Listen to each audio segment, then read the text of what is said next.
A mass spectrometer works on the electromagnetic separation of isotopes on the basis of their mass to charge value.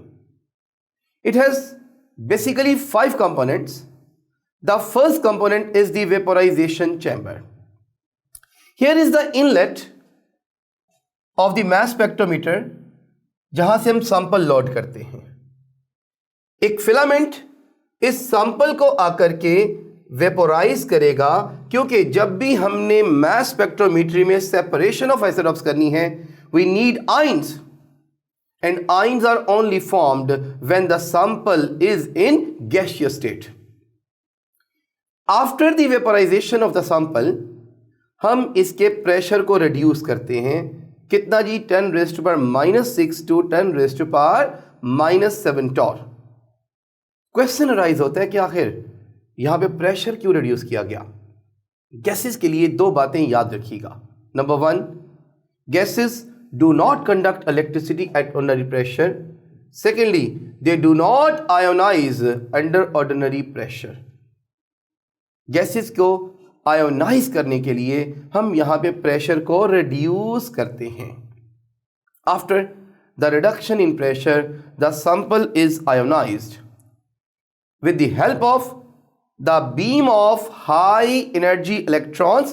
As there is an electron gun, here is the beam of electrons that ionizes this sample over here, and we get a mixture of positive ions as well as electrons. Then as the ions are formed, they have definite mass to charge value, so they are sent to the electric field. The electric field, it just accelerates these positive ions through these accelerating plates towards the magnetic field. Here we apply the voltage of approximately 500 to 2000 volts.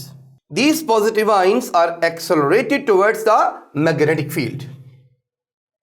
Now magnetic field is basically acting as a deflector. It deflects these positive ions in a circular path and separate them on the basis of their different mass to charge ratio. And these ions are fall on the electrometer plate. The electrometer is basically an ion collector plate. It receives the ions and produces the electric current. The strength of the current is measured, gives us the relative abundance of ions of definite mass to charge value. The mathematical relationship for the mass to charge value is m/e is equal to h square r square divided by 2e. अगर आप गौर करें, यहां पे m का मतलब mass है, E is the charge, H is the strength of magnetic field, R is the radius of curvature or circular path produced by the magnetic field. जबकि E इसमें क्या है जी? This is the strength of electric field.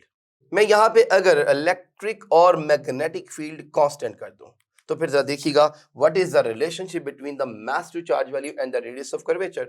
जरा attention दीजिएगा.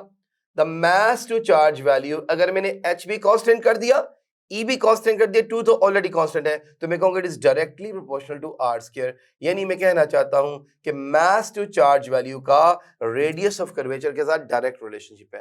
What I want to say that कि अगर हमारे पास कोई ऐसा आइसोटोप है, कोई ऐसा आयन है जिसकी मास टू चार्ज वैल्यू स्मॉलर है, तो उसका रेडियस ऑफ कर्वेचर भी स्मॉलर बनना है.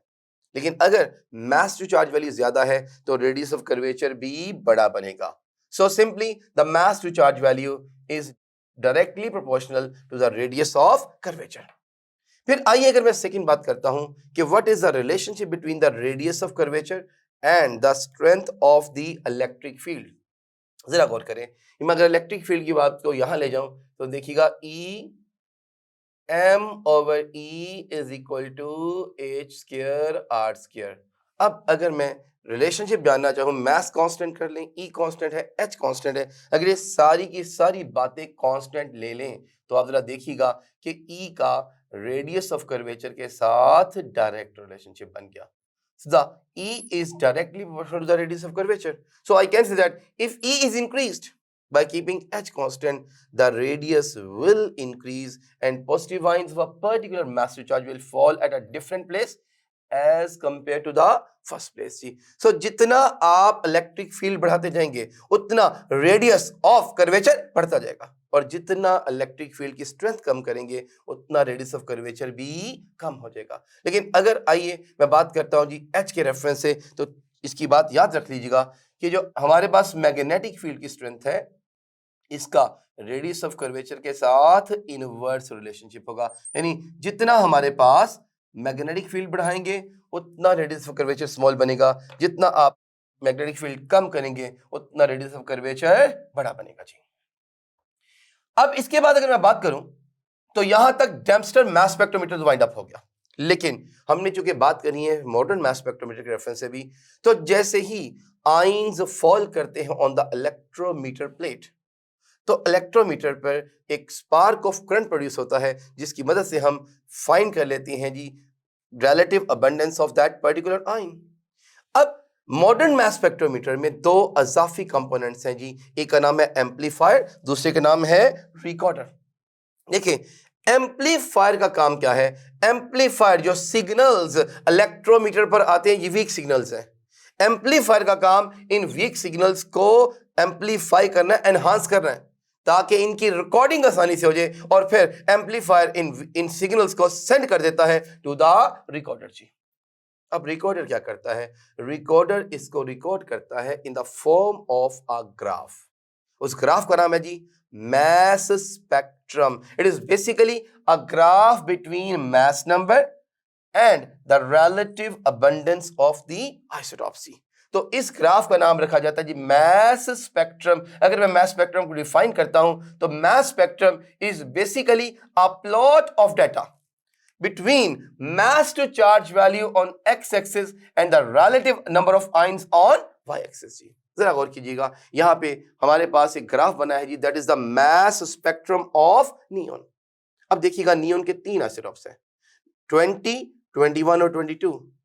तो ये हमारे पास इसका मास स्पेक्ट्रम आ गया जो ये शो करता है कि नियॉन जो 20 है इसकी अबंडेंस है 90.92%, नियॉन 21 की अबंडेंस है 0.257% और नियॉन 22 की परसेंटेज है 8.82%. तो ये हमारे पास है जी मास स्पेक्ट्रम. अब इससे हम नंबर ऑफ इंफॉर्मेशन गेन कर सकते हैं. नंबर 1, जितनी किसी भी एलिमेंट के आइसोटॉप्स के जो पीक्स आएंगी ये रिप्रेजेंट करता है नंबर ऑफ आइसोटॉप्स को. So the number of peaks in the mass spectrum it represents the number of isotopes of that particular element.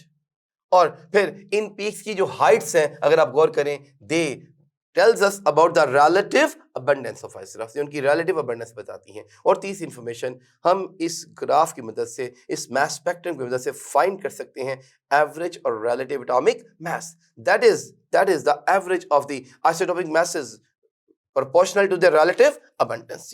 तो इससे हम तीन इंफॉर्मेशन ऑब्टेन कर सकते हैं जी. आइए इसके बाद जब हम इस टॉपिक को शुरू किया तो हमने बात की थी जी कि इसके दो मेन फंक्शन, वैसे इसके बहुत सी एप्लीकेशंस हैं लेकिन दो मेन फंक्शन पड़े. नंबर 1, ये हमें हेल्प करता है in determining the relative abundances of isotopes, और दूसरी बात हमने की थी ये हमें हेल्प करता है in the determination of exact atomic masses.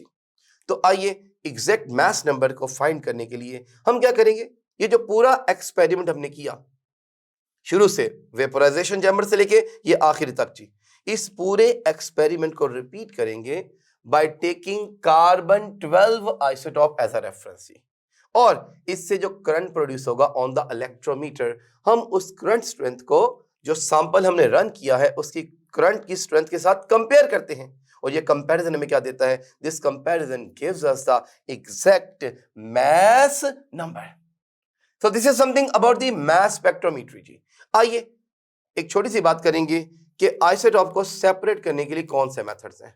Well, the separation of isotopes can be done by the methods based on their properties. उनमें से चंद नाम है जी, जैसे गैसियस डिफ्यूजन है, थर्मल डिफ्यूजन है, डिस्टिलेशन है, अल्ट्रासेंट्रीफ्यूज है, इलेक्ट्रोमैग्नेटिक सेपरेशन है और लेजर सेपरेशन। और देखिएगा हमने इसमें से कौन सा मेथड पढ़ा? In mass spectrometry we have done with the electromagnetic separation of isotopes.